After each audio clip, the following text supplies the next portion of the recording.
Hey guys, today we're building this crazy looking thing. If you're asking why, well, it's all about lessening the financial burdens of this upcoming holiday season. In the spirit of the Christmas season, we're adding a new series of videos to show you how easy and inexpensive it can be to DIY your own products to sell. Now, according to finance personality Dave Ramsey, the average household of 4 will spend right around $1,000 for this upcoming holiday season. With out of control inflation, high unemployment, and the Fed relentless in their interest rate hikes, this year's expenses will definitely hit many families. So this year, instead of just pulling out your wallet, getting the old credit card out. Money's not a thing to me anymore. Yeah, not with that credit card. You can get whatever you want, whenever you want. It's all like free, basically. Yeah, it's awesome. And paying for it well into the new year. Let's see if we can cover some, or maybe even all of the costs with some simple DIY products you can make for almost nothing and sell for great profits. So we've called this series a free Christmas, and we'll focus on building some unique Christmas designs like this one and some home decor designs. But before we get into it, go ahead and get your biggest hammer out and smash that subscribe button so you don't miss any of the videos in this series. Now that being said, let's jump right into our first product, which is this spiral Christmas tree. All you'll need to build this design is 2 straight 2x4s and a 4-foot by 1-inch diameter dowel. I got this idea from a video that fellow YouTuber Matthew Peech made recently. I thought it was pretty cool, so I thought I'd give it a try with some of my own modifications. If you get a chance, I highly recommend you check out Matthew's channel. I will put a link in the description for that. First step was to rip down the 2 2x4s into 1/2-inch strips using a table saw. This will give us 10 1/2-inch strips. From there, we'll just cross cut these to their appropriate lengths. Now there's a total of 24 lengths for this project, so to make it really simple, I'm just going to put a complete cut list in the description below,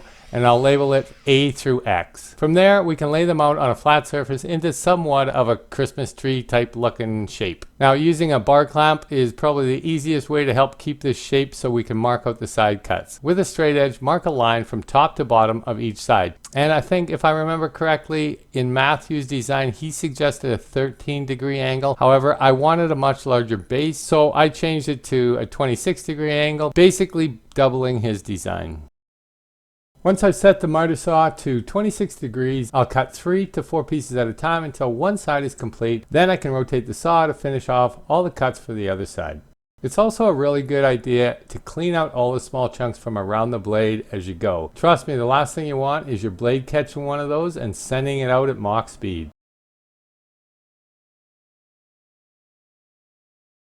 Next, we want to measure the base and mark out the center point, as well as the center point on the top of the tree. Using a straight edge, you can now mark your center line. And also at this time, I'm going to check the length of my dowel. In my case, I want the dowel to extend past the top of the tree by about 1 inch, so I have a place to mount a star to, and maybe 12-14 inches on the bottom for the base. It's also a good idea to sand off the black labeling so often found on builder grade lumber, and I'm not looking for the perfect finish with this product, so all the sanding will be done using only 100 grit sandpaper. There's 100 ways you could finish this project, from leaving it natural to a solid color of paint or multiple colors of stain or paint, basically whatever style you want. I chose to go with a 2-tone stain, and for that reason a light sand was in order to at least remove the saw marks the table saw left behind.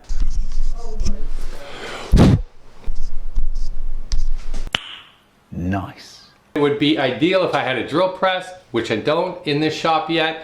Maybe someday this job would go so much faster and cleaner with a drill press, but if you don't have one, just do what I did. Build a simple jig, 2 pieces of plywood screwed and glued together, center off a line on it. This line centers up with the center lines on each of the tree staves. Should be able to get pretty straight holes by clamping the staves down on either side of the jig and drilling as straight as we can into each stave. I'm screwing the jig to a larger scrap piece of plywood, more for support and to give myself a larger clamping area. Here I've just went ahead with the scrap piece of the staves that was left over, drilled a hole in the center on 1.5 inches is 3/4 of an inch.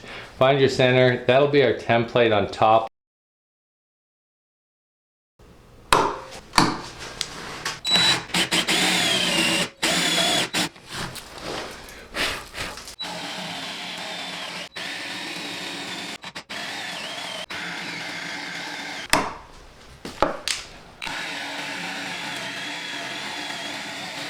Alright, so finally finished all the 1-inch holes in all the tree staves. Now I'm just sanding off the center reference line before starting to stain. As I mentioned before, I'm staining with 2 different tones, so staying organized at this point is critical. I'm separating the staves into odds and evens, then I can stain the odd numbers one color and all the even numbers the other color.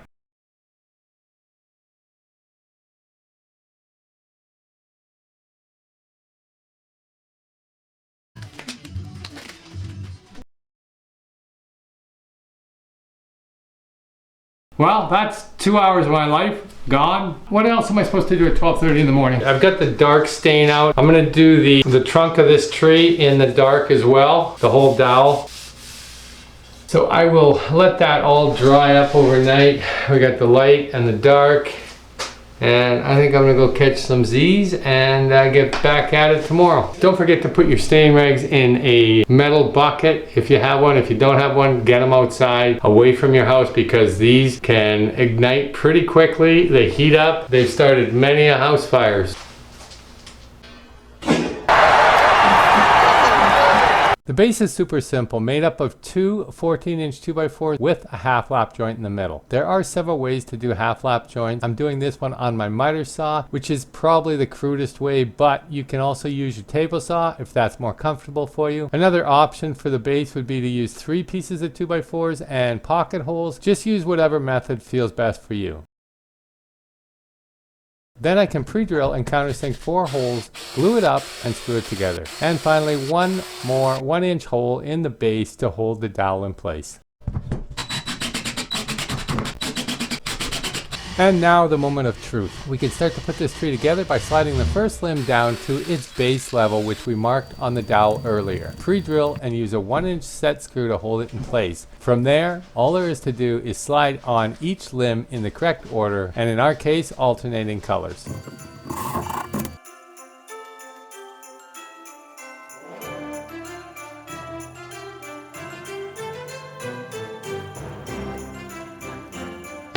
Hold on a minute, I almost forgot the most important part, the star.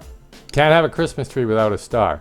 I had some scrap plywood laying around, so I cut 2 pieces of 3/4 inch at 8 inches by 8 inches, glued and screwed them together and let it dry. Once it was dry, I just drew out a star and used my jigsaw to cut out the shape. Now I'm sure you're all way more creative than I am and could easily come up with a better design than this.